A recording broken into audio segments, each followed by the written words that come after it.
लैंडस्लिप्स आगे बढ़ना है हमें, natural hazards, calamity, disaster, risk. We have understood what is the interrelation between them. Just restricting to the content that is there in our syllabus, only trying to organize it. NDMA identifies India to be hazard-prone country, and we are experiencing multiple hazards that can be demarcated as primary, secondary, natural, human-induced. but जो principal blocks हम demarcate करते हैं उसको कहते हैं एक natural, एक human-induced. Natural में आप डिमार्केट कर सकते हो दो प्रिंसिपल कैटेगरी, एक को जियोफिजिकल या जियोलॉजिकल या जियोमॉर्फोलॉजिकल बोलिए और एक को क्लाइमेटोलॉजिकल बोलिए। जब आप लैंड स्लिप्स की बात करोगे तो आप लैंड स्लिप्स को by itself a geomorphic hazard बोल सकते हैं, क्योंकि ये सेकेंडरी हजार्ड है अर्थक्वेक का, तो वो जियोलॉजिकल हजार्ड के कैटेगरी में भी आ गया। लैंडस्लाइड्स ट्रिगर हो सकते हैं because of the cloud burst, तो वो क्लाइमेटिक हजार्ड में भी आ गया। पॉइंट सिंपल ये है कि किसी भी हजार्ड को किसी भी एब्सोल्यूट कैटेगरी में रखना बहुत मुश्किल है।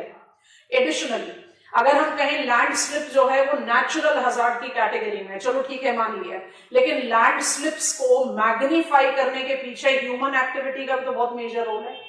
Change of climate is human, unsustainable land use practice is human, जो बाय डिफॉल्ट ट्रिगर करता है लैंड स्लिप्स को with higher magnitude.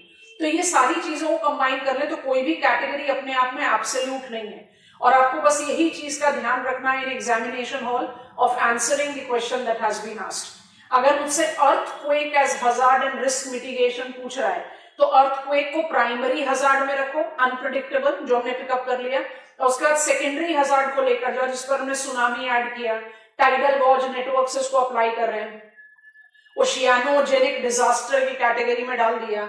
Why it is not been given priority? Because India is not that prone to tsunami, but because 2004 का lesson है तो automatically now we want to play safe. Earthquake के साथ आप secondary hazard में land slips को भी लेते हैं। लैंड स्लिप्स अपने आप में एक हजार्ड है, तो इस लैंड स्लिप्स को हम थोड़ा सा मैग्नीफाई करेंगे और इसको लिंक अप कर देंगे, वही मुझे लिंक लेकर चला जाएगा क्लाइमेट की तरफ, क्योंकि land slide mass wasting, landslide is triggered by continuous quaking, landslides can be triggered by deforestation, unsustainable land use, change of the climate, unprecedented downpour which we are now experiencing massively in the upslopey area of India। और landslides का जो important additional dimension है वो क्या है? snow avalanches। so ये सब tell ender में एड ऑन होती चले जाएंगे, इसलिए हमने लैंड स्लिप्स लिखा है in place of writing landslide। ठीक है, हम उसी से आगे बढ़ रहे हैं। ये मैप आज बनेगा हमारे लिए, थोड़ी देर के लिए इस मैप को देखो, थोड़ा सा समझने की कोशिश करो। हम ज्यादा जूम नहीं कर रहे, आराम से देख रहे हैं तो ज्यादा जूम नहीं कर रहे। अगेन सर्वे ऑफ इंडिया का मैप है। अगर हम इस सारी कैटेगरीज को थोड़ा सा क्लब अप करें, पहले पूरा northern mountain wall and western Ghats, अच्छा western Ghats Sahyadri plus southern hills, जो उसी लॉजिक पे is landslip prone area. अब इससे मुझे सिर्फ एक चीज नहीं समझ में आ रही है कि ग्रीन कलर मार्क किया है जो रिप्रेजेंट कर रहा है लो हजार्ड, कि अगर आप बाकी कैटेगरीज को वेरी हाई देखो, ब्लू कलर में हाईलाइटेड है, और उसके बाद हाई में ले लो बाकी सारा category, high, moderate, very high को आप डिमार्केट कर लेंगे, हाई को करेंगे और low. Very high is going with Himadri, sub Himalayan West Bengal region, windward slope of Arunachal Himalayas. I have got it related right there with Naga Hills, moisture laden means का direct entry point है, Saramati peak आपने learn किया हुआ है। बाकी सबको आप डाल दो हाई टू मॉडरेट, और जो आपका लो है वो मुझे एक्सप्लेनेशन चाहिए। लो हजार्ड जोन क्यों जा रहा है? प्राइमरी रीजन बताना है, table land, yes no, majorly क्या है वो, टेबल लैंड है या हाई ऑल्टीट्यूडनल प्लेन है। बोलोगे नहीं वहां पर मेरे पास कराकोरम लद्दाख जस्कर भी है, बिल्कुल है, पर Karakoram Ladakh Zanskar will be more correlated to snow avalanches rather than the simple landslide. I hope you are understanding, but principal region यहाँ के लिए है it has got dominating tableland. Landslips हम अर्थक्वेक से कैरी फॉरवर्ड कर रहे हैं, slash डालकर लैंडस्लाइड लिखो क्योंकि सिलेबस में लैंडस्लाइड सेपरेटली लिखा हुआ है। And quick pointers class. Landslides, land slips. The term landslip is applied to denote hydrogeological hazard that depicts mass wasting. Put a dash and write down. Including both landslides and snow avalanches. NDMA with the Survey of India. NDMA with the Survey of India have demarcated prominent land slip zones as Northern Mountain Wall, Northeastern Hills, you can write Purvanchal, Western Ghats, and scattered parts of Eastern Ghats, approximately covering 15% of the total land mass. Next point is the demarcated landslip zones includes demarcated landslip zones in एक category हमारा बनेगा low hazard. I have maintained green with it क्योंकि हम ये elaborate category नहीं, सिर्फ 3 category लेके चलेंगे. So green continues. आप मैप का आउटलाइन करो. हम थोड़ा सा 2 कलर को मैनिपुलेट करना चाहते हैं, इसलिए हमने उसको पैच आउट करना है. अच्छा, इसके बाद हम मार्क कर लेते हैं मॉडरेट, हाई, मॉडरेट और हाई. ठीक है, तो लो हो गया, वेरी हाई, मॉडरेट और हाई को हम एक साथ क्लब अप कर, and that is where we are taking up the entire location. इधर रेड कर दिया, ये पूरा ब्लॉक हो जाएगा आपका. The entire block that we are noticing in Arunachal Pradesh, windward side को छोड़कर. Then you have Garo, Khansi, Jaintia. Then you incorporate and all Western Ghats. छोटे छोटे patches with Southern Hills, Eastern Ghats मुझे दिखाई दे रहा है. इसको कैटेगरी नंबर 2 रखो. ये कैटेगरी नंबर 3 है, लो हजार्ड, और ब्लू को एज इट इज रखा है category 1, very high hazard. In all 15% of land area. Earthquake के साथ क्या कहा था? All India. बट जोन 2 को हटा दिया तो क्या बन गया था? 59%, जहां पर अर्थक्वेक के वजह से डिस्ट्रक्शन हो सकता है. नदर्न माउंटेन वॉल का, सिक्किम का जो पूरा एरिया आपका, जिसको आप बोलते हैं ना हिमाद्री का आर्क और दार्जिलिंग हिल्स, विंडवर्ड स्लोप होगा ना, ऑन शोर विंड्स. मैनेजेबल होता है 3 कैटेगरीज लेना, तो हमने क्लब अप कर दिया. Though we are following survey of India and national disaster management. Himachal Shivalik को आप लार्जली डाल रहे हैं मॉडरेट में, हिमाद्री जा रहा है आपका वेरी हाई रिस्क. और जैसे आप पॉजिटिव फैक्टर्स को डिमार्केट आउट करोगे, ऑल क्लैरिटी के साथ आ जाएगा. ग्रेडियंट भी चाहिए, प्रेसिपिटेशन भी चाहिए, we have got multiple region, and quaking भी चाहिए, वाइब्रेशन भी चाहिए. इसलिए वेस्टर्न घाट्स जो है वो इतना मेजर रिस्क जोन नहीं है जितना नदर्न माउंटेन वॉल है, क्योंकि अर्थक्वेक प्रोन जोन भी हो गया ना. तो रिस्क मिटिगेशन में हम बाय डिफॉल्ट प्रायोरिटी किसको देंगे? जोन 1 को. इसलिए एज ज्योग्राफर्स ये डिमार्केट करना बहुत जरूरी होता है. नेक्स्ट पॉइंटर लिखेंगे, landslips denoting failure of slope, underline कर लो, involves multiple causes that includes A, change in slope gradient, bracket लिखो, नेचुरल और ह्यूमन इंड्यूस्ड. नेक्स्ट लिखेंगे शॉक्स और वाइब्रेशन. याद रखेंगे हम अर्थक्वेक का सेकेंडरी हजार्ड को भी इसके साथ लेंगे. नेक्स्ट लिखेंगे alteration in precipitation pattern, bracket में आएगा चेंज ऑफ क्लाइमेट. ऑल्टरेशन या modification in precipitation pattern, bracket में डाल दीजिए change of climate. Next is deforestation. And finally, unsustainable land use practices. Box item बनाइए, स्पेसिफाइड बॉक्स आइटम का heading बना लो पहले, एवलांचेस. ठीक है, ये लैंड स्लिप में आप ऐड करोगे कि नहीं, क्वेश्चन की डिमांड को देखकर ध्यान रखना. Avalanches, quick pointers. It is the example of land slip involving glacial mass. Next, in India it thus is experienced in taller reaches of Himalayas only. Bracket में लिख सकते हो particularly Western Himalayas. NDMA demarcates 3 types of avalanches: A, slab avalanche; B, powder snow avalanche; C, glacial avalanche. Next, largely experienced above snow line, avalanches poses lesser risk than other landslips. Finally, 2025 Uttarakhand avalanche that struck Border Road Organization's camp near Mana village, Chamoli, Uttarakhand, have re-established avalanche as devastating landslip. Box को बंद कीजिए. Next point बनाएंगे. Landslips related hazard involves cause and effect relation. Involves cause and effect relation. Cause and effect relation क्या हो जाएगा? Feedback system. उसकी वजह से है या वो उसकी वजह से. ठीक है, यहां पर हम टेल एंडर्स ऐड कर रहे हैं. कॉज एंड इफेक्ट इक्वेशन या relation with GLOF, glacial lake outburst flood.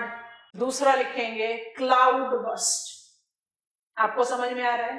दोनों अपने आप में अलग अलग डोमेन है, दोनों के बारे में जानकारी होनी चाहिए.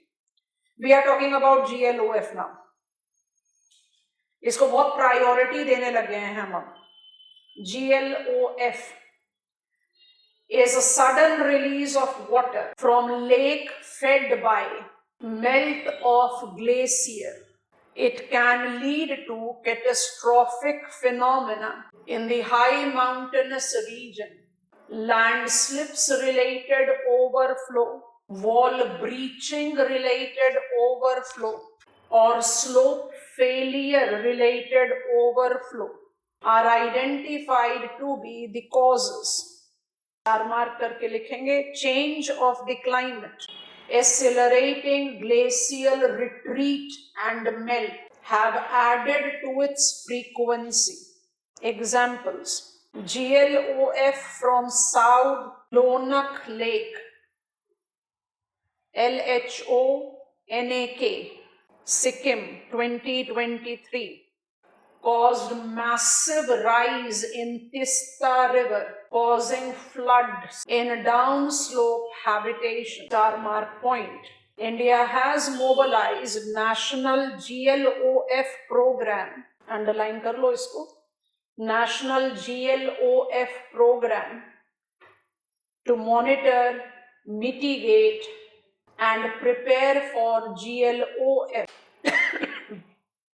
Through early warning system, risk assessment and scientific expedition. Bracket में लिख लेंगे. You are aware of it.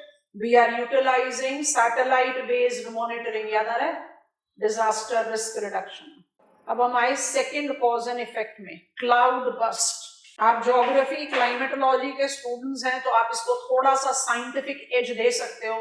हम इसको लेमैन्स पर्सपेक्टिव में कहते हैं cloud burst is that extreme exponential localised heavy downpour. जिसको आपको कैसे इमेजिन करना है, एक बहुत बड़ा water container full of water है, उसको आपने अपसाइड डाउन कर दिया एक स्लोपी एरिया में, एकदम लोकलाइज्ड एरिया में. तो क्या होगा, पानी भी बहुत सारा है, स्लोप भी अवेलेबल है, तो एकदम बड़ी तेजी से गश आउट करेगा. पर इसको टेक्निकली सोच कर देखो, why cloud burst is so typical to the mountainous reason.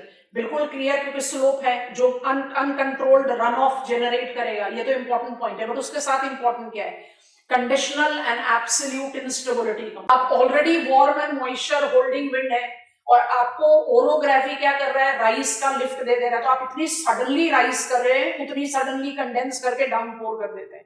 It is localised and that localised factor by default क्या कर सकता है, लैंडस्लिप्स को ट्रिगर कर सकता है.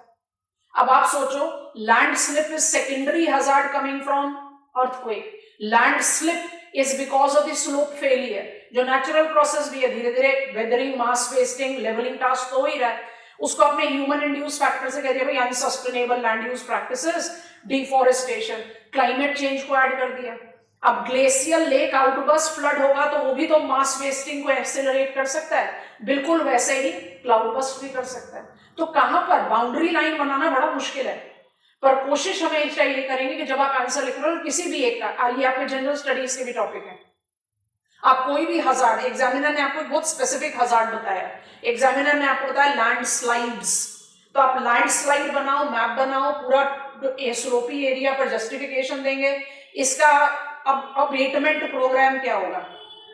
Land use planning, development of biotic embankment या स्ट्रक्चरल एम्बैंकमेंट, जो आपने फ्लड के साथ एसोसिएट किया।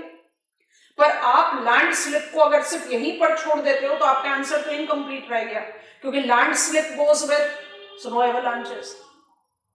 Snow avalanches and landslips can be associated with GLOF. आज की डेट में GLOF बहुत इंपॉर्टेंट प्रायोरिटी डोमेन में आ रहा है. रीजन क्या है? Climate change.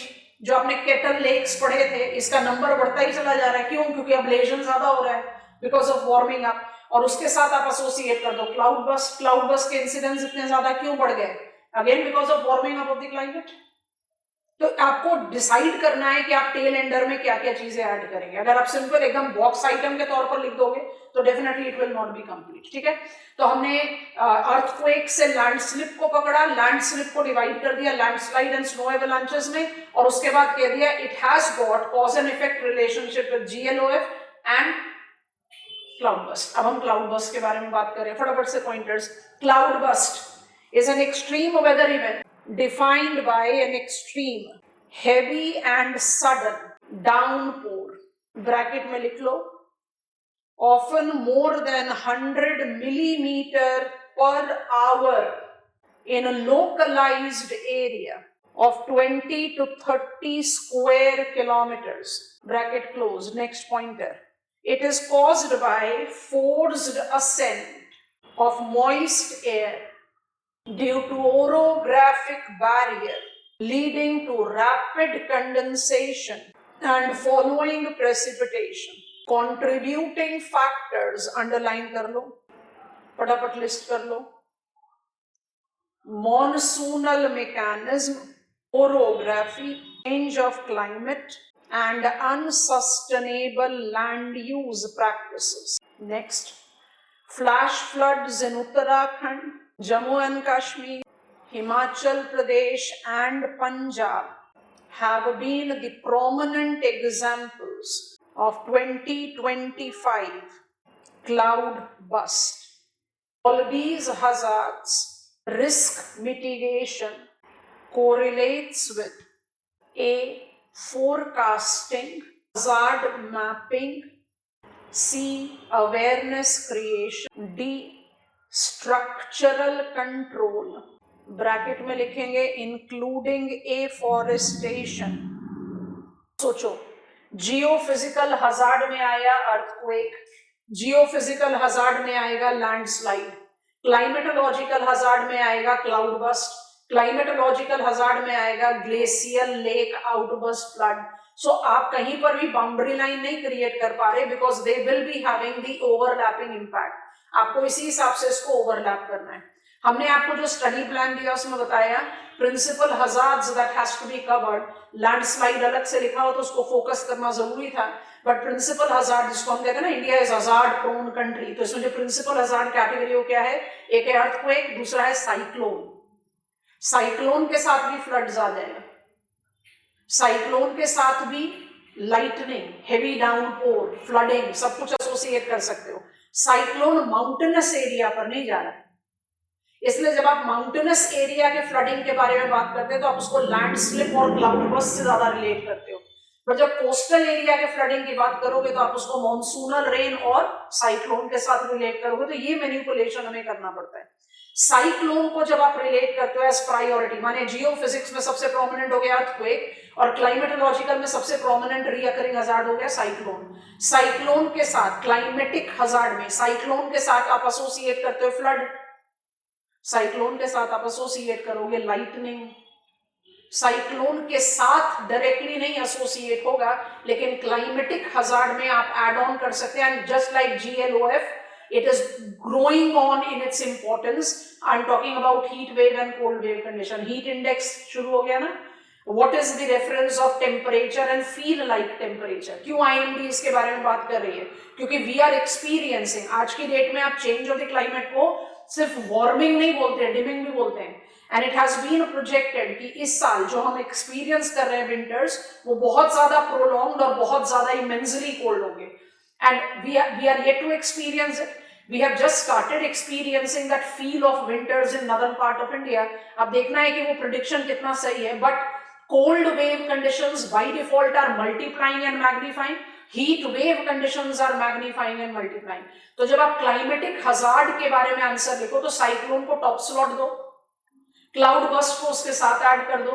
साइक्लोन के साथ और क्लाउड बस्ट के साथ आप रिलेट कर सकते हो लाइटनिंग हजार्ड, जिसको अब बहुत इंपॉर्टेंस दिया जा रहा है इंडिया में. It has to also do with warming up of the temperature, जो लाइटनिंग स्ट्राइक को ज्यादा एनहांस करता है. And when I talk about other climatic hazards, I do have heat and cold wave condition. तो हम चाहें तो अलग कैटेगरी भी बना ले, मेरे ख्याल अलग ही बनाते हैं. क्लाइमेटिक हजार्ड डैश साइक्लोन से शुरू करते हैं, फिर टेल एंडर्स ऐड कर देंगे. Climatic hazard, cyclone. अच्छा, जो हम एक मैप ओपन कर रहे हैं वो मेरे ख्याल से हमें इतना मुश्किल नहीं है समझना, पर फिर भी ओपन कर दे रहे हैं आपके लिए. हम तो साइक्लोन के बारे में सब कुछ पढ़ चुके हैं already. Cyclone climatic hazard category बनाओ. एक लाइन का इंट्रोडक्शन ले लो, उसके बाद फिर will be taking up the categories one by one. ठीक. क्लाइमेटिक हजार्ड पॉइंट 1 लिखेंगे. Multiple categories of climatic hazards are experienced in India that incorporate cyclone, lightning hazard, heat and cold wave. Let's begin with cyclone. आपको ना थोड़ी देर के लिए इस वाले classification को देखना पड़ेगा. ये मैं आप बाद में खोलते हैं, देखो थोड़ी देर. IMD जो है वो डिमार्केट करती है साइक्लोनिक डिस्टर्बेंसेस को इन 7 कैटेगरीज में. अब इसमें आपको जो नोटिस, अब मुझे एकदम एब्सोल्यूट वैल्यू याद नहीं रखना, बट जब हम विंड वेलोसिटी को less than 50 kilometres per hour तक रखते हैं, माने low pressure area and depression. आप न्यूज में सुनते हो ना, this cyclonic circulation have converted itself to super cyclonic, very severe super cyclonic. तो ये कैटेगरीज है, सोच कर देखो. IMD कहती है India experiences 2 types of cyclone. एक है temperate cyclone, that is western disturbance, और एक है ट्रॉपिकल साइक्लोन. ठीक है. अच्छा, साइक्लोन के जो 2 टाइप ऑफ साइक्लोन है, उन साइक्लोन को, उन डिस्टर्बेंसेस को cyclonic disturbances, low pressure system में डिस्टर्बेंस बोलते हैं, को विंड वेलोसिटी के बेसिस पर 7 कैटेगरी के नाम दिए गए हैं. इसमें जो फर्स्ट 2 कैटेगरीज है, माने जहां पर आपकी wind velocity 50 kilometre per hour से कम है, उसके टेक्निकल नाम क्या है? लो प्रेशर एरिया और डिप्रेशन. उसको आप हजार्ड में इंक्लूड नहीं करते. तो हम 2 चीजें बोल रहे हैं, ध्यान से सुनना, फिर लिख लेंगे. All western disturbances, all western disturbances, जिसको IMD कहते हैं टेम्परेट साइक्लोन, रिप्रेजेंट्स लो प्रेशर एरिया और डिप्रेशन. तो इसलिए वेस्टर्न डिस्टर्बेंसेस को हम हजार्ड के साथ नहीं रिलेट करते. Of course, of late, western disturbances with cold wave condition, western disturbances delayed. अब आप सोचो ना, मार्च आना शुरू हुआ तो apparent shift of sun towards north होना शुरू हुआ. तो जो सरफेस आइस है अब स्लोपी एरिया का, वो मेल्ट होना शुरू करेगा. टेम्परेचर बढ़ेगा तो मेल्ट होगा, मेल्ट होना शुरू करेगा तो थोड़ा सा स्लिपरी सरफेस है. अब वेस्टर्न डिस्टर्बेंसेस लेट ट्रिगर कर रहा है स्नोफॉल. आपने सरफेस को ऑलरेडी स्लिपरी बना दिया है, अब जो फ्रेश स्नो है वहां पर रुक थोड़ी ना पाएगा, वो by default angle of repose को सरपास करके डाउन स्लोप मूव करेगा, और वो स्नोबॉल इफेक्ट में स्नो एवलांच ट्रिगर होगा. तो western disturbances of late have started taking its reference with hazard, hydrogeological hazard. But अगर हम विंड वेलोसिटी के रेफरेंस को डिमार्केट करें तो हम उसको डिप्रेशन के बियॉन्ड नहीं ले जाते, माने हम उसकी विंड वेलोसिटी को 50 किलोमीटर पर आवर से आगे नहीं ले जाते. तो 2 चीजें दिमाग में रखनी है.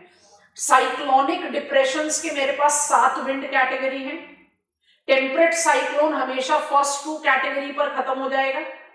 ट्रॉपिकल साइक्लोन 7 कैटेगरी में हो सकता है. ट्रॉपिकल साइक्लोन अगर फर्स्ट 2 कैटेगरी में है तो वो हजार्ड नहीं है. अगर वो लास्ट 5 कैटेगरी है, माने wind velocity is more than 50 kilometre per hour, तब वो हो गया hazard. I hope it is comfortable. तो ये कैटेगराइजेशन दिमाग में रखना है. ठीक है. तो पहले साइक्लोन का ये इंट्रोडक्शन ले लेते हैं, टेबल ले लेते हैं, फिर आगे बढ़ेंगे. Quick pointers. Cyclonic circulation experienced in India includes a temperate cyclone dash डालो, winter specific in a northwestern part of India, winter specific in northwestern part of India, largely as low pressure or depression. दोनों expression को underline करो, bracket में लिख लो, with wind velocity less than 50 kilometers per hour does not hazard. अब आ जाओ tropical cyclone पर. In coastal areas during retreating monsoonal and dry summer season, Bay of Bengal being more prone compared to Arabian Sea. आपको region पता है, आप built up कर सकते हो. नेक्स्ट लिखेंगे, this cyclonic circulation can incorporate 7 categories of disturbances. 7 को boldly underline करो. Including climatic hazard if wind velocity exceeds. तो क्या ये टेबल आपने अब कॉपी करना है. इस टेबल में दो चीजों को पहले ध्यान, टेबल तो है ही है बाय डिफॉल्ट, टेबल में दो चीजों को ध्यान रखेंगे. सबसे पहला, नॉर्थ इंडियन ओशन में इंडियन क्लासिफिकेशन अप्लाइड है. 7 विंड वेलोसिटी कैटेगरी, ये नदर इंडियन ओशन बेसिन का है. क्योंकि जब आप इसको रेस्ट ऑफ द वर्ल्ड पर अप्लाई करते हो, अभी हमें उसके बारे में अभी हमें उसके बारे में बात नहीं करनी है, बट फिर भी हम एक इंपॉर्टेंट डोमेन में आपको जस्टिफाई करवाना चाहते हैं. Where it is here. Globally आप deep depression, super severe cyclonic storm नहीं बोलते हो. You take it in the reference of damage and it is called Saffir Simpson hurricane scale. पर नदर इंडियन ओशन बेसिन में ये अप्लाई नहीं है. नदर इंडियन ओशन बेसिन में क्या अप्लाइड है? IMD का क्लासिफिकेशन, जिसमें 7 विंड वेलोसिटी है. तो साइक्लोन सातों में हो सकता है. अगर वो फर्स्ट 2 में है, फर्स्ट 2 को कैसे डिकोड किया? Wind velocity 50 kilometre per hour से कम है, तब आप उसको डिवास्टेटिंग नहीं बोलोगे, बाकी 5 को बोलोगे. तो ट्रॉपिकल साइक्लोन सातों में हो सकता है, टेम्परेट साइक्लोन से फर्स्ट 2 में होता है. तो जब आप साइक्लोनिक हजार्ड की बात करोगे तो आप ऑटोमेटिकली किसको लेकर चले जाओगे? Tropical cyclone. पहली चीज ये है. और दूसरी चीज इस टेबल के साथ जो आपको याद रखनी है वो है ये, हम इसी के साथ ऐड ऑन करेंगे. और आप न्यूज़पेपर लगातार देख रहे हो तो इतना फ्रीक्वेंट है कि एक सुपर साइक्लोन जाता नहीं कि दूसरा की तैयारी हो जाती है. उसके बारे में बात करेंगे. ट्रॉपिकल साइक्लोन नेम्स के बारे में यहीं से आप इंफॉर्मेशन ले लेंगे. हम नेम्स के बारे में आपको टेबल याद नहीं रखना, but tropical cyclone names in northern Indian ocean region is assigned by RSMC, the Regional Specialized Meteorological Center, New Delhi. IMD का बहुत प्रोमिनेंट रोल है in Northern Indian Ocean Basin. It is taking the top slot when it comes to forecasting, classification and also finalization of names which is suggested by all the member countries. अब वो क्या है वो हम उसको list करेंगे. पहले आप ये टेबल एज इट इज बना लोगे. अभी तो पूरा एब्सोल्यूट वैल्यू लिखो, पर जैसे हमने आपको कंटेंट बिल्ड कराया, less than 50 kilometres per our, more than 60 kilometres per our, इस तरह करके आप जनरलाइजेशन ले सकते हो. बट अभी सारा नाम लिखेंगे.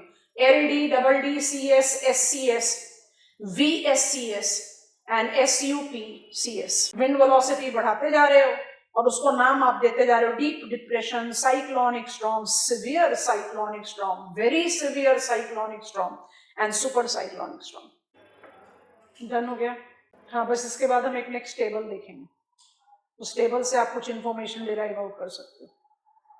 हजार्ड रिस्क मिटिगेशन में नेमिंग ऑफ साइक्लोन का कल्चर लिया गया है. और कौन कौन से साइक्लोन प्रोन एरियाज हैं मैं आपको वर्ल्ड में रिकॉल करो.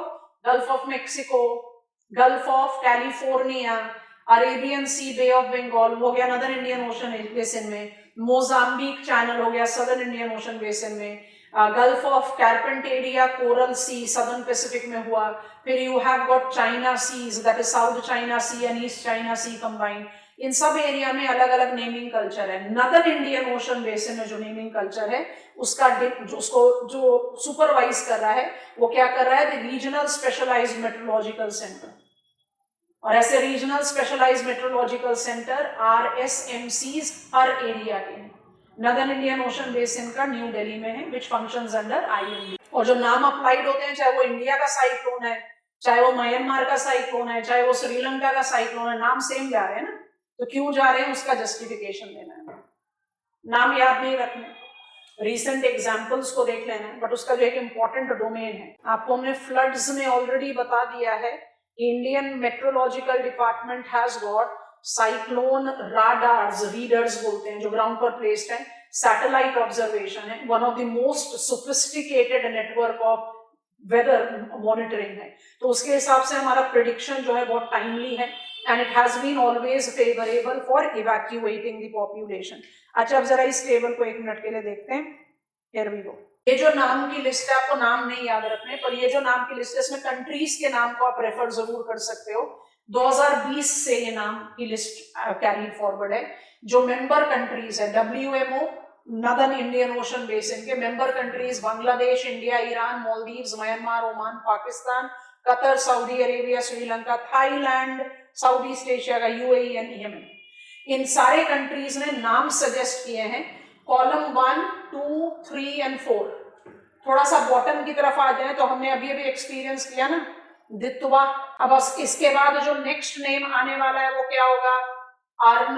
अर्नब, फिर मरासू, फिर अकवान, और बैक में जाओ, हमने सारे एक्सपीरियंस किए हुए हैं। सेनार, मुंथा, शक्ति, पेंगल, दाना। लॉजिक क्या है?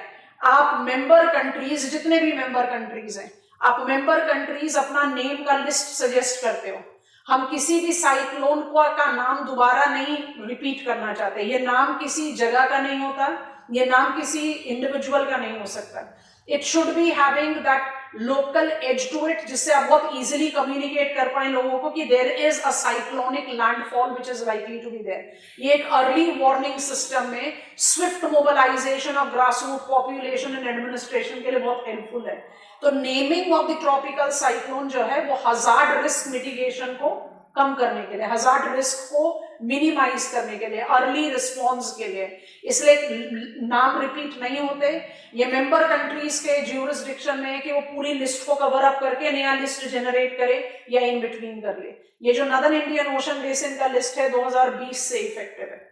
जो आपने लास्ट पॉइंटर लिखा उसके बाद बस ये पॉइंट ऐड कर लीजिए। The regional specialised meteorological centre of northern Indian ocean region have 13 member countries. लिख लो 13 name. Bangladesh, India, Iran, Maldives, Myanmar, Oman, Pakistan, Saudi Arabia, Sri Lanka, Thailand, UAE and Yemen. Suggested names of tropical cyclones is effective since 2020. Put a dash and write down. Utilized to timely mobilize grassroots population for risk reduction. Star mark point create करेंगे। IMD, the nodal meteorological department in Northern Indian Ocean region, apart from successfully predicting genesis and movement of cyclonic storm, break the statement, its location and time of landfall uses 4 color of warning system, underline कर लो warning system, applied to all climate related hazards. List कर लो। green advisory, green alert लिखो, green alert, put a dash and write down, that represents no advisory, denoting normal weather conditions. Next, yellow alert denotes be aware, projecting chances of extreme weather. Next, orange alert denotes prepare for impact when extreme weather events are extremely likely and can lead to requirements of remaining indoors. And finally, red alert that denotes take action as it represents serious threat to life and property due to extreme weather events. Star mark pointer बनेगा। Cyclone risk apart from including risk of flooding, underline कर लो flooding, आप उसके बारे में सब कुछ पढ़ चुके हैं तो उधर डिटेल्स में नहीं जा रहे। risk of flooding bracket caused by heavy rainfall, sea surges, close the bracket, relates to risk of lightning, bubble में डाल दो, अब लाइटनिंग के लिए बॉक्स आइटम बनाएंगे। हमने आपको लाइटनिंग का मैकेनिज्म थंडर क्लाउड्स के साथ क्लाइमेटोलॉजी में समझा रखा है। लाइटनिंग अंडरलाइन कीजिए, डैश डालिए, is caused by built up and separation of electrical charges within thunder clouds, leading to large electrostatic discharge. It poses serious climatic hazard both with direct strike, ground current, slide flash, bracket में लिख लो, strike on a tree, can flash to person nearby, conduction, structural damage, and also fire. Next point. With increasing warming trend, underline कीजिए boldly, India is experiencing 7 to 14% increase in lightning every year. Bracket में लिखेंगे, according to existing studies, every 1 degrees Celsius rise in temperature and result into 8 to 10% rise in lightning strikes. Geographically, lightning has spread from eastern, northern, and coastal India to northwestern and Himalayan foothills. Bikaner and Churu have surpassed Murbhanj and Kutch as most lightning prone districts. Star mark pointer. Union Ministry of Home Affairs have sanctioned, underline कर लीजिएगा, National Program on Lightning, with phase 1 being implemented as MPLS, Mitigation Project on Lightning Safety, Mitigation Project on Lightning Safety by NDMA, along with the Union Ministry of Panchayati Raj. Mark pointer additional. Pilot project on hailstones. Cyclone के साथ ये भी तो relate कर जाएगा ना. Pilot project on hailstones risk mitigation have also been mobilized as part of minimizing risk from thunderstorms.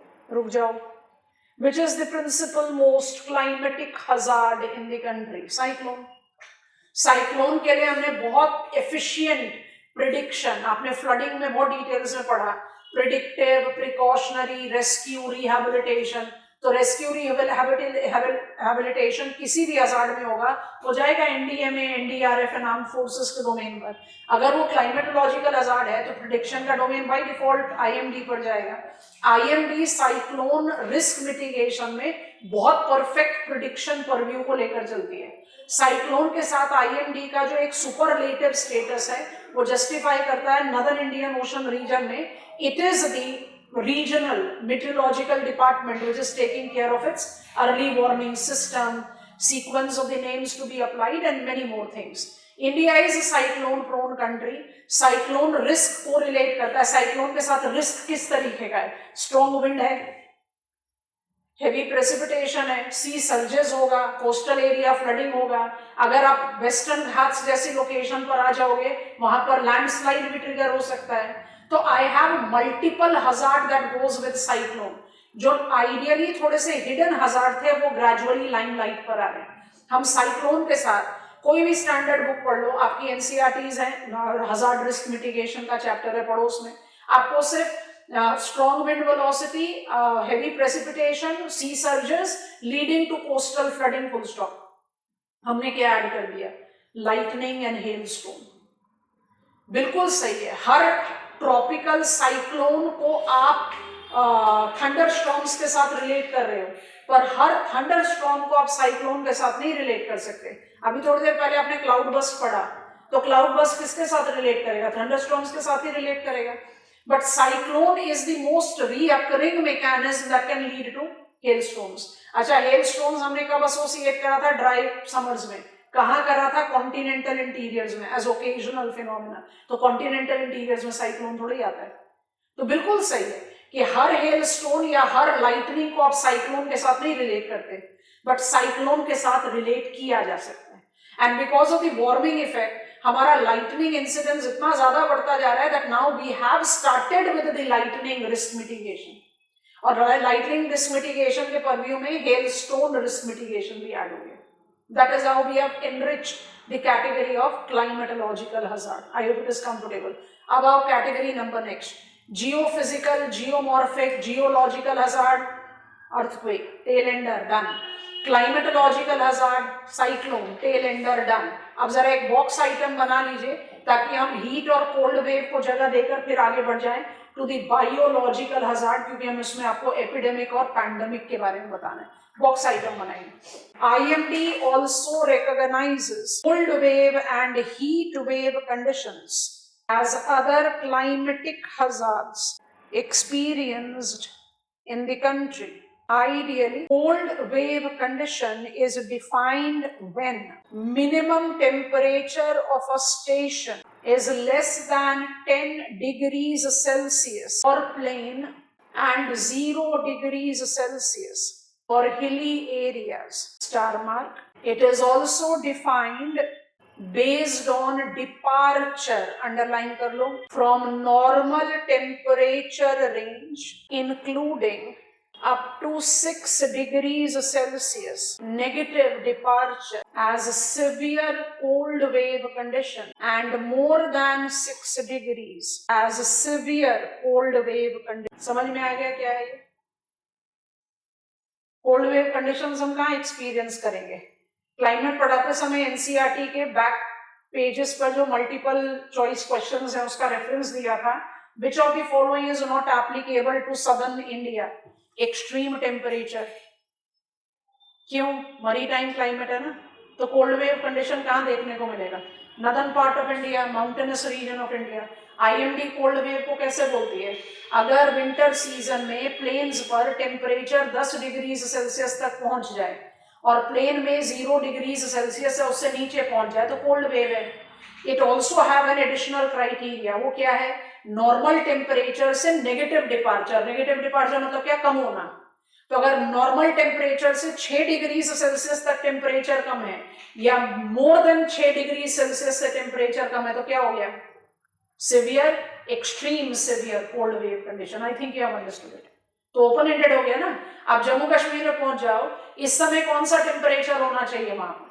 इस समय तो by default temperature below freezing point होगा, तो आपको कहोगे कोल्ड वेव कंडीशंस है। ठीक है, डन। लेकिन अगर वो नॉर्मल टेम्परेचर से 6 डिग्री सेल्सियस कम है या नॉर्मल टेम्परेचर से मोर देन 6 डिग्री सेल्सियस कम है तो आप रेंज कर दोगे ना कोल्ड वेव कंडीशन का। इसी हिसाब से दिल्ली में इस समय टेम्परेचर क्या होना चाहिए? मिनिमम टेम्परेचर का रेंज जो है वो 5 डिग्री 4 डिग्री सेल्सियस के आसपास होना चाहिए। आप बोलोगे 10 डिग्री सेल्सियस से कम टेम्परेचर है, कोल्ड वेव है। अब उसमें आपको बोलना है सिवियर कोल्ड वेव है या एक्सट्रीम सिवियर कोल्ड वेव है, तो वो कैसे जस्टिफाई करोगे? 10 डिग्री सेल्सियस का जो टेम्परेचर कम है पर नॉर्मल से अगर वो 6 डिग्री सेल्सियस ज्यादा कम है, 6 डिग्री सेल्सियस तक सिवियर, 6 डिग्री सेल्सियस से ज्यादा extreme severe cold wave. I think this is comfortable. ठीक है, हीट वेव ज्यादा प्रोमिनेंट है विद इंडियन कंटेक्स्ट। नेक्स्ट बना, बॉक्स ही चल रहा है अभी, हीट वेव। हीट वेव, इसका भी ऑलमोस्ट वही क्राइटेरिया है। Heat wave conditions are defined to be when the maximum temperature of a station reaches 40 degrees Celsius for plain and 30 degrees Celsius for hilly region। ठीक हो गया? Next pointer मेरे ख्याल से आप बना पाओगे। क्या होना चाहिए? हीट वेव है जब 40 डिग्री सेल्सियस टेम्परेचर हो गया, चलो ठीक है हीट वेव है, पर हीट वेव का सिवियर और एक्सट्रीम सिवियर जज करना हो तो क्या करोगे? Departure from the normal temperature. अब बताओ डिपार्चर क्या होगा? 6 डिग्री सेल्सियस पॉजिटिव साइड, इस समय टेम्परेचर होना चाहिए 40 और चल रहा है 46, तो आप क्या बोलोगे? सिवियर। और 6 डिग्री सेल्सियस से ज्यादा चला गया तो extreme severe. I hope it is comfortable, right it down. बना लोगे स्टेटमेंट की डिक्टेट करें? डिक्टेट करें।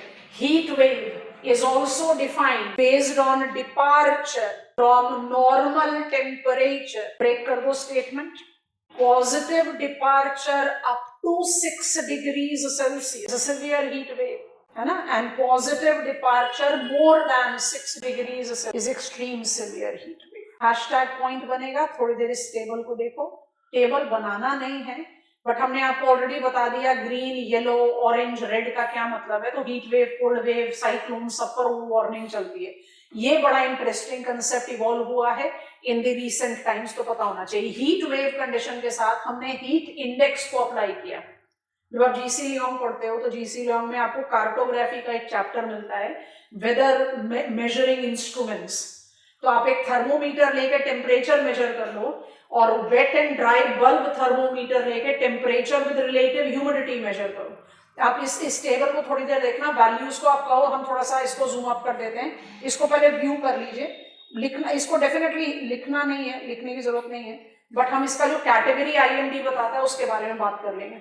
रिलेटिव ह्यूमिडिटी आपको पता है 0 से 100% प्लॉटेड है यहाँ, और एयर टेम्परेचर डिग्री सेल्सियस में 21 डिग्री सेल्सियस से 49 डिग्री सेल्सियस टेम्परेचर अप्लाइड है यहाँ पर। अब आप खुद से सोचेंगे, जो रेड कलर है वो सीरियस रिस्क है हेल्थ का। हीट इंडेक्स की बात कर रहे हैं, सीरियस रिस्क है, serious risk to health with heat stroke. क्या है ये, नोटिस करेंगे। अगर एयर टेम्परेचर मेरा 35 डिग्री सेल्सियस है और रिलेटिव ह्यूमिडिटी जो है वो 0% है, तो हीट इंडेक्स जो है वो मुझे 31 degree Celsius feel like temperature होगा, तो ग्रीन है। रियल टेम्परेचर 35 है, बट क्योंकि रिलेटिव ह्यूमिडिटी 0% है तो feel like temperature. Feel like temperature का क्या मतलब है, अगर रिलेटिव ह्यूमिडिटी हाई होगा इसका मतलब मॉइस्चर एयर में ज्यादा है, तो आप स्वेट आउट नहीं करोगे। हम कौन है, होमोसेपियंस या मैमल्स, कौन से ऑर्गेनिजम्स हैं, रेगुलेटर्स। हम होम्योस्टैटिस मेंटेन करते हैं। कैसे करते हैं, ठंड होती है तो काप काप कर करते हैं, और गर्मी होती है तो स्वेटिंग से करते हैं। अगर रिलेटिव ह्यूमिडिटी बहुत हाई रहेगी तो आपका स्वेट जो है वो इवापोरेट ही नहीं हो पाएगा, आपके लिए बड़ा ऑप्रेसिव कंडीशन डेवलप होगा। जब आप मार्च में या अप्रैल की गर्मी को इमेजिन करो, तो मार्च और अप्रैल की गर्मी में आपको पसीना नहीं आता, और डेफिनेटली बाहर निकलते तो बहुत स्क्रॉचिंग हीट है, उसमें कोई डिनाइल नहीं है, लेकिन वो इतना ऑप्रेसिव वेदर नहीं होता। जून जुलाई आते आते टेम्परेचर तो कम हो गया, 31-32 डिग्री सेल्सियस हो गया, बट कंडीशन सबसे ज्यादा आउट ऑफ कंट्रोल हो जाती है, माने इट्स नॉन बियरेबल। क्यों, क्योंकि आपने रिलेटिव ह्यूमिडिटी बढ़ा दिया। अब ये देखो 35 डिग्री सेल्सियस टेम्परेचर को ही पकड़ो और रिलेटिव ह्यूमिडिटी को ले आओ 80% पर, feel like temperature 58 degree Celsius हो जाएगा। कैसे सर्वाइव करेंगे? तो temperature in relation to relative humidity justifies heat index. Heat index has been in general perspective identified as feel like temperature, और ये feel like temperature 58, 56, 57 सोच कर देखो, इस टेम्परेचर में तो सर्वाइवल ही बड़ा मुश्किल है। I hope you are understanding. ये चीज आपको पिकअप करनी है, तो आप क्या करेंगे, पॉइंटर्स यहां से ले सकते हो। हीट इंडेक्स हमने आपको समझा दिया, हम बोल दे रहे हैं, आप यहां से ले लेंगे, फिर ये टेबल आपने कॉपी करना है। Heat index is measure of heat wave conditions that combines air temperature and relative humidity to determine how hot it actually feels. Underline kar lo. Also referred as apparent temperature. Okay. IMD's heat index colour code. अब आप copy down करें ये table. Green, experimental heat index is less than 35 degrees. 35 degrees Celsius से कम temperature होगा, कौन सा temperature, apparent temperature, तो green है। ग्रीन का क्या मतलब होता है, नो एडवाइजरी, नॉर्मल, सब कुछ आराम से करो। समझ में आ गया ना क्या चीज है ये। येलो है जब 36 से 45 डिग्रीज से, कॉम्बिनेशन अलग अलग हो। येलो का मतलब क्या होता है, एडवाइजरी, थोड़ा सा कॉशन हो जाना पड़ेगा, बाहर निकलो तो अम्ब्रेला लेकर निकलो, no kind of thing. Orange 45 to 55 degrees Celsius, 55 degrees Celsius plus. Red का सीधा मतलब है serious risk to health. Climatological hazard की लिस्ट भी खत्म हुई, आपको डिसाइड करना है क्वेश्चन किस तरह से पूछा जा रहा है, उसमें आप किस किस को इंक्लूड कर सकते हैं। क्लाइमेटिक हजार्ड पूछेगा तो लाइटनिंग जरूर इंक्लूड करो, हीट वेव, कोल्ड वेव जरूर इंक्लूड करो, हेल स्टॉर्म जरूर इंक्लूड करो, प्रायोरिटी बाय डिफॉल्ट साइक्लोन पर रहेगी। उसके अलावा फ्लडिंग डालो, फ्लडिंग आप अलग से पढ़ चुके हो, अर्बन फ्लड, स्पॉन्ज सिटी, आप you are aware of everything. आपको बस ये चीज दिमाग में रखनी है कि आपको क्या क्या चीजें लिखनी चाहिए। क्लाइमेटिक हजार्ड में ड्राउट भी आ जाएगा, अब ड्राउट और फ्लड हम पहले पढ़ चुके हैं तो हम उसको यहाँ पर रिपीट नहीं कर रहे, ठीक है। अब हम लास्ट कैटेगरी ले रहे हैं, it is chemical, radiological, nuclear and biological hazard, जिसमें हम बायोलॉजिकल को हाईलाइट करेंगे क्योंकि हमें एपिडेमिक पढ़ना है। कैटेगरी बनाइए, chemical, radiological, nuclear and biological hazard, CRNB. Quick pointers. In this category of hazard, biological hazard, underline, have been of significant consideration in Indian hazard risk mitigation approach. It correlates itself with endemic, epidemic, and pandemic diseases. Information यहीं से pickup कर लेते हैं, endemic, epidemic, pandemic. Endemic, constantly present in a population or a region with relatively low spread. अभी हम Indian case को apply कर देंगे। Epidemic, sudden increase in cases spreading through a large population. ये एक ऐसा डिजीज है जो किसी एक पॉपुलेशन में कॉन्स्टेंटली अप्लाइड है, malaria, chikungunya, I hope you are taking it up. जब सडन स्प्रेड होगा तो आप उसको एपिडेमिक में डाल देंगे, and when it has got the sudden increase across the globe, हमने कोविड-19 एक्सपीरियंस किया है, उसको आप पैंडेमिक बोलते हैं। बाय डिफॉल्ट पॉसिबिलिटी है कि एपिडेमिक पैंडेमिक में कन्वर्ट हो सकता है, but we have to take them as separate categories. तो डेफिनेशन बहुत क्लियर है, WMO का है, कॉपी डाउन करें, इंडिया भी इसको इसी तरह से रिकॉग्नाइज कर रहा है। Endemic, epidemic, pandemic, biological hazard. Pandemic तो कोविड-19 केस हो गया by default, but we do have got some examples that we can highlight for India. Can I proceed? Overlap हो सकता है, कुछ सेलेक्टिव नेम लिख सकते हो या सारे नाम लिख सकते हो। The endemic diseases that marks its presence in India, at least 14 world health organisation का है, 14 के 14 लिखना चाहते हो तो अभी लिख सकते हो या सेलेक्टिव लिख सकते हो। एंडेमिक, आई इंसिस्ट कि अभी आप सारा लिस्ट कॉपी डाउन कर लें। 14 endemic diseases identified in India. Preliminary question में मदद कर देता है। बोर्ड आंसर लिखते समय आप 1 2 3 4 14 तो लिखोगे नहीं, एक दो एग्जांपल लिखकर एक्सेट्रा ही डालोगे। कि जब हम बायोलॉजिकल हजार्ड की बात कर रहे हैं तो हम एंडेमिक, एपिडेमिक और पैंडेमिक तीनों की बात कर रहे हैं, और कोविड-19 पैंडेमिक ने हमें कहीं एक जस्टिफिकेशन दे दिया कि आपको बायोलॉजिकल हजार्ड में नहीं डालना डिजीजेस को, डिजीजेस हेल्थ इमरजेंसी।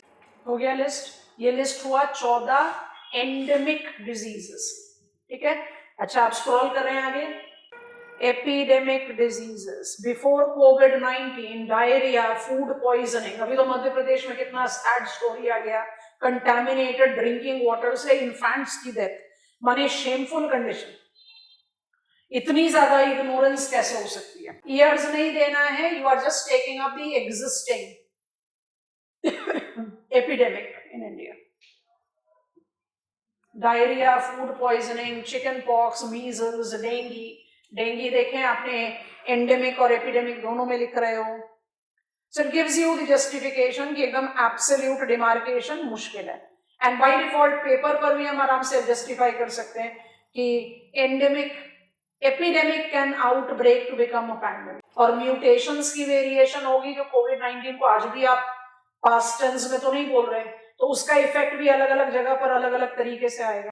और पैंडेमिक में तो हमारा कोविड-19 बाय डिफॉल्ट केस है। नेक्स्ट पॉइंटर बनाएंगे, Indian response to all the 3 categories of diseases is influenced by a, the epidemic diseases act 1897 Next, Disaster Management Act 2005 and IPC, now Bharatiya Nyaya Sanhita. IPC 1860 से है, अब now we call it Bharatiya Nyaya Sanhita, that is from 2023.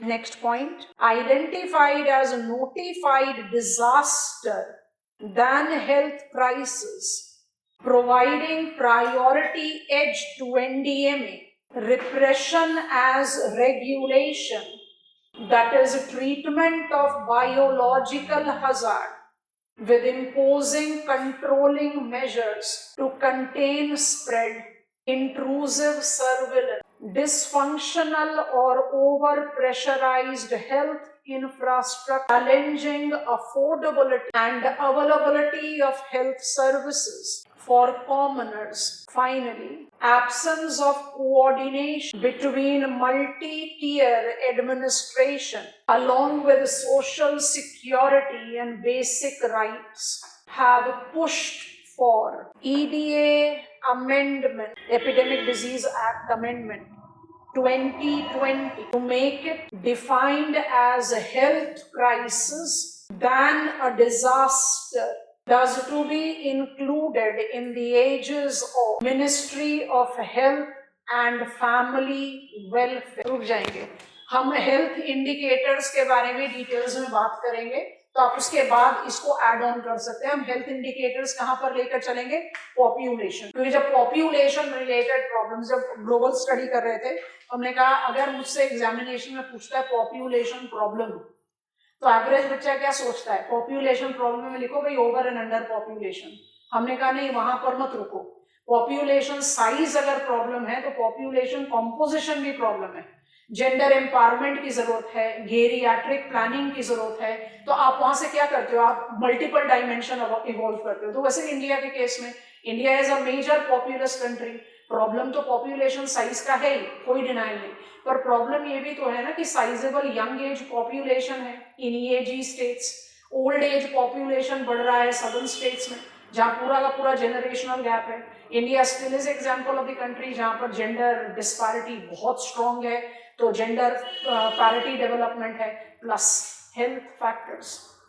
हमने biological hazard की category में endemic, epidemic और pandemic lockdown हमने सबने देखा. We were not prepared for that, truly speak. तो जब आप एंडेमिक डिजीज कंट्रोल एक्ट की बात करते हो तो बिल्कुल आउटडेटेड है. कॉलोनियल टाइम में भी बिल्कुल ऐतिहासिक टाइम को ले रहे हो. आप इंडियन पीनल कोड को क्यों अप्लाई कर रहे हो? क्योंकि आप इसको नोटिफाइड डिजास्टर बोल रहे हैं. नोटिफाइड डिजास्टर बोलोगे तो एनडीएमए का डोमेन आ गया जो पीएमओ के अंतर्गत काम करता है. अब अगर वो डिजास्टर है तो ऑटोमेटिकली हमारा क्या होगा? We want to regulate, suppress. आप इन सारे पॉइंटर्स को इमेजिन करने के लिए कोविड लॉकडाउन का समय को याद करो. सोशल सिक्योरिटी, कॉमन राइट सब खत्म. नोटिस लग जा रहा है आपके घर के बाहर, कोविड अफेक्टेड पर्सन, जो जिसको बिल्कुल आप क्या करें. फर्स्ट फेज में तो ऐसा हो गया था कि अनटचेबल, अपनी फैमिली मेंबर्स के साथ ऐसा हो गया था कि नहीं जाना. लास्ट राइट्स में भी people were not going. It was that kind of condition. तो उससे क्या हुआ? उससे कंट्रोल, उस समय क्या रिक्वायरमेंट था, कंट्रोल तो हुआ, लेकिन हेल्थ क्राइसिस को हजार्ड के साथ रिलेट आउट करने में उसका मैनेजमेंट मुश्किल होता है. Of course during pandemic that was the most important, क्योंकि हमें ब्रीच करना था कंटेजियस डिजीज के आउटस्प्रेड को. तो जो इमीडिएट सोल्यूशन था वो लॉकडाउन था. बट लॉकडाउन की वजह से क्या क्या हुआ सोचकर देखो. 3,000 किलोमीटर लोग पैदल पैदल चलकर गए, जिसमें मर भी गए बहुत लोग. इकोनॉमिक सिक्योरिटी जीरो लेवल पर आ गई. हमारे कंट्री का साइजेबल पॉपुलेशन इनफॉर्मल इकोनॉमी पर डिपेंड करता है. आप कोई भी एग्जाम्पल लो, आप अपने हाउस हेल्प का एग्जाम्पल लीजिए, वो कैसे सर्वाइव कर रहे होंगे. क्योंकि जो एफ्लुएंट फैमिलीज हैं, upper middle class, higher class, वो तो एक साल तक छुट्टी एंजॉय कर रहे थे. और जैसे जैसे इनकम लेवल का स्लैब को घटाते जाओ, शुरू में जो 2 महीने एंजॉय कर रहा था उसको इवेंचुअली पिंच फील होना शुरू हुआ.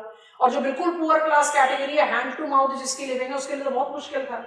सो पॉइंट ये है कि that has been an awakening call. Biological hazards बिल्कुल हैं, लेकिन सारे हेल्थ क्राइसिस को बायोलॉजिकल हजार्ड में डालकर एनडीएमए के डोमेन में डाल देना by default is not the collective reference. इसलिए जो अमेंडमेंट एक्ट 2020 है वो इसका डिमार्केशन चेंज कर रहा है from being a notified disaster to be the health crisis, and thus will be in the functioning domain of Ministry of Health and Family Welfare. अब वहां पर किस तरह से काम होगा वो हम हेल्थ इश्यूज के साथ में बात करेंगे. This is your natural calamities hazard disaster. लिखवाना नहीं है, सिर्फ बोल रहे हैं. India is also ratifying Sendai Framework of Disaster Risk Reduction. तो India is also the voluntary participant of 7 targets of Sendai Framework 2030, और वो 7 targets of substantially reducing and substantially increasing को आप टेल एंडर में करके क्लोज डाउन कर. I think this is comfortable. अब हम कंटेम्प्रेरी इश्यूज में नेक्स्ट ब्लॉक को पिकअप कर रहे हैं. नेक्स्ट ब्लॉक को पिकअप करने के लिए एनवायरमेंट मैनेजमेंट लेते हैं, फिर पोल्यूशन को उसके बाद ऐड ऑन कर देंगे ताकि EIA आपको थोड़ा क्लैरिटी के साथ सेपरेटली समझा दें, और फिर हम CPCB के डोमेन पर आपको फटाफट से ले जाएं. So let me just come up here. Environment management, जिसमें हमें EIA के बारे में बात करना है. एनवायरमेंट मैनेजमेंट, बाकी सारे tell Anders, sustainable development, रीजेनरेटिंग degraded environmental condition, सारी. फिर हम इसी के टेल एंडर में पोल्यूशन को इनकॉर्पोरेट करते हैं. आप अपने सिलेबस को देखो, हमने आपको बता तो रखा है हम इसमें क्या पिकअप कर रहे हैं. Issues related to environmental pollution, तो एनवायरमेंट मैनेजमेंट का एक हिस्सा हो गया ना. हम एक ओवरऑल एनवायरमेंटल मैनेजमेंट की बात करें जिसमें हमें EIA को ऐड करना पड़ेगा. कंसेप्ट ऑफ सस्टेनेबल डेवलपमेंट को हम ऐड कर सकते हैं. Directive principles of state policy को ऐड करेंगे. एनवायरमेंटल प्रिंसिपल्स को ऐड करेंगे. पोल्यूशन तो फिर वो स्पेसिफिक कैटेगरी में आ गया, तो अम्ब्रेला से सीट डाउन कर देंगे. ठीक है.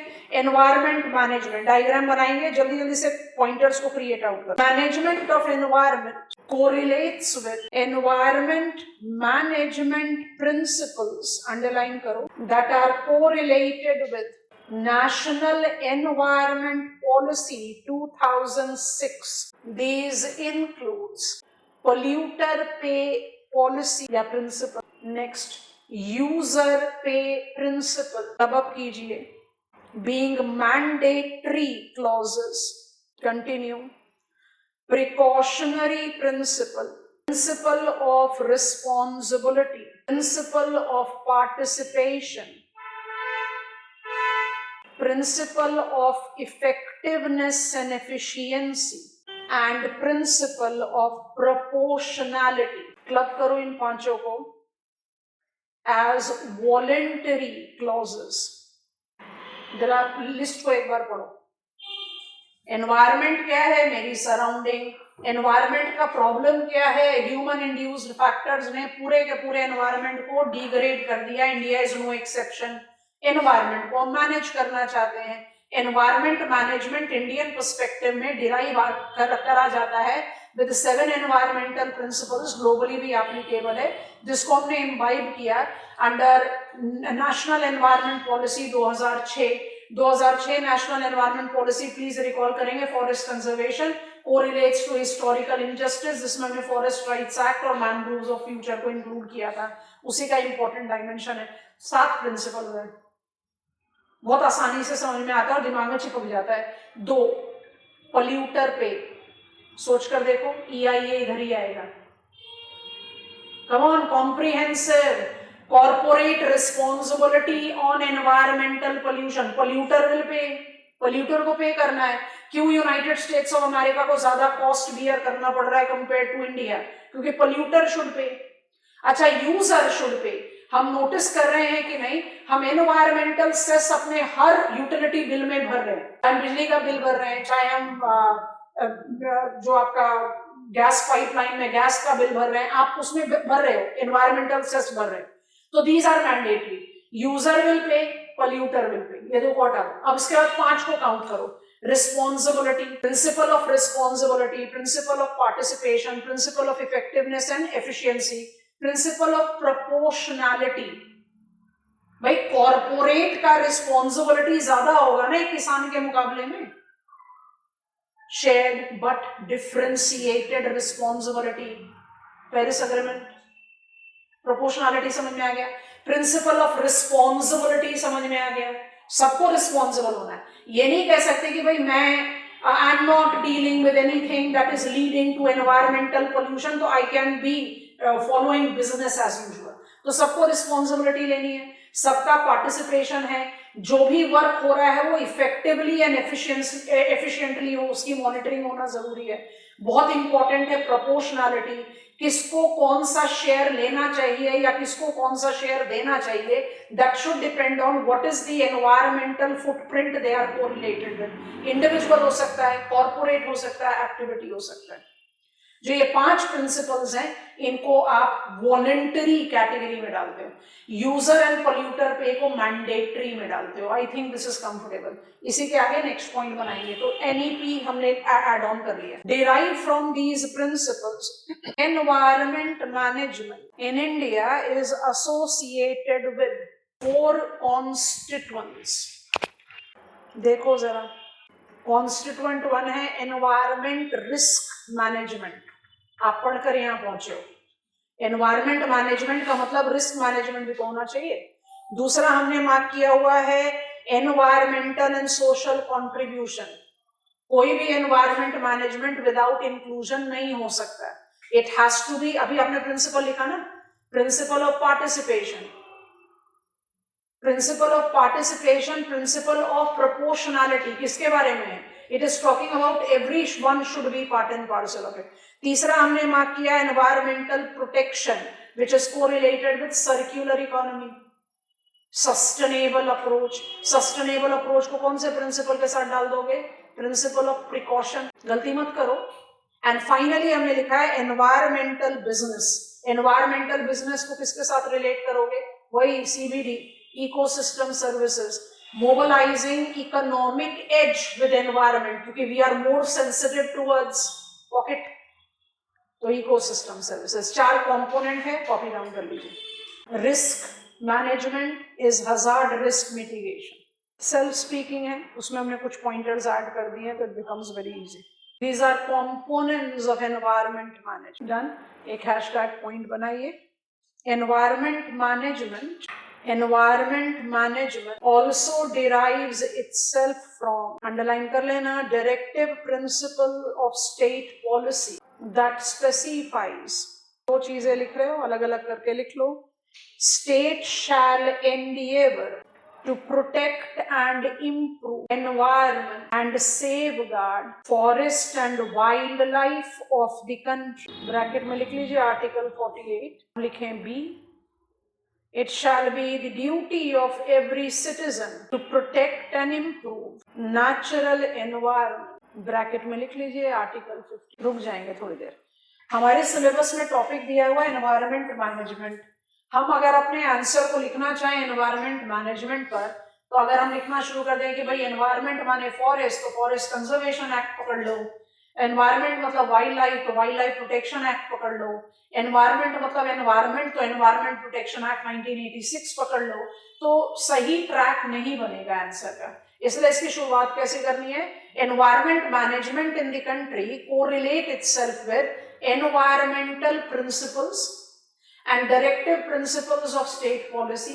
Combining them, I have got 4 components of environment management in India. India में environment management, forest नहीं, wildlife नहीं, environment management की शुरुआत कब से हुई है? हम इसको बहुत आराम से जस्टिफाई कर सकते हैं 1974-75 से। याद करो, सारे रीजनल प्लानिंग तभी से शुरू। हमारे कंट्री में मल्टीपर्पज रिवर वैली प्रोजेक्ट की शुरुआत तो 1948 से ही हो गई थी, लेकिन एनवायरमेंट ओरिएंटेशन, कमांड एरिया में आपने बात किया था ना, that will be increasing water use efficiency, mobilising on land surface ground water, decentralising agricultural practices and etcetera. तो हम 74-75 से एसोसिएट कर सकते हैं एनवायरमेंट मैनेजमेंट अप्रोचेस इंडिया के लिए। और 1986 से आप अप्लाई करते हो एनवायरमेंट इंपैक्ट असेसमेंट और फिर उसका मॉडिफिकेशन। तो वहां से हम लेकर जा सकते हैं इसको। एनवायरमेंट इंपैक्ट असेसमेंट क्या है? Preempting the potential loss that can be induced by development. क्योंकि जब आप सस्टेनेबल, आप एनवायरमेंट मैनेजमेंट की बात करते हो, तो आप सस्टेनेबल डेवलपमेंट की बात कर रहे हो। I am not preaching halt कर दो डेवलपमेंट, कोई हाईवे नहीं बनेगा, कोई एयरपोर्ट नहीं बनेगा, कोई एसईजी नहीं बनेगा, तो फिर तो दूसरा क्राइसिस क्रिएट करेगा। I have to create path, mid pathway. वहां पर आता है EIA। EIA को भी हमने डाइल्यूट कर दिया बहुत मेजरली। EIA अलग से सिलेबस में लिखा है, थोड़ा सा उसको एनलार्ज करते हुए पढ़ेंगे। EIA को पढ़ते हुए हमें by default role of CPCB को हाईलाइट करना पड़ेगा, और EIA को इन्वॉल्व करते हुए जब CPCB को हाईलाइट करेंगे तो एनवायरमेंट प्रोटेक्शन एक्ट 1986 का फंक्शनिंग डोमेन हमारे रेडार पर आ जाएगा, जिसका एक फैक्टर हम ऑलरेडी जानते हैं NAPCC, दूसरा फैक्टर हम ले लेंगे CPCB, तीसरा फैक्टर आ जाएगा NGT जो भी EPA के अंतर्गत काम करता है। तो मेरा एनवायरमेंट प्रोटेक्शन एक्ट भी पूरी तरह से तैयार हो जाएगा। पर क्या सिर्फ एनवायरमेंट प्रोटेक्शन एक्ट पर आंसर आना चाहिए जब एनवायरमेंट मैनेजमेंट है? नहीं, उसका बेस दूसरे तरीके से तैयार होगा। I think you have understood it. हम इसी पर आगे बिल्टअप करेंगे द इम्प्लीकेशन अगली क्लास में। आ जाओ मैप मार्किंग पर। कल सारे पेट्रोकेमिकल प्लांट्स हो गए, याद कराओ। हमने पाइपलाइन का मैप बना लिया था, नहीं बनाया। पाइपलाइन के मैप बनाएंगे आज आप। हमने आपको जो पाइपलाइंस बताए हैं वही वाले पाइपलाइंस बनेंगे आपके मैप प्रैक्टिस में। तो देखें जरा कौन कौन से पाइपलाइन आप लोगों को याद है। हमें कॉन्स्टेलेशन डायग्राम आपको कितने पाइपलाइन का बनाकर बताया था? 3। क्या करोगे आप? वो सारे टर्मिनस मार्क करते जाओगे, 3 अलग अलग कलर को यूज कर लेना, and you demarcate the pipeline network of country. ठीक है, ये 3 नेटवर्किंग को आपने डेवलप करना। रिमाइंड कराएं, डिगबोई बरौनी पाइपलाइन बोला था, याद आ गया? कौन कौन से सेंटर्स मार्क करोगे? डिगबोई करोगे, फिर शिव सागर करोगे, याद आ रहा है?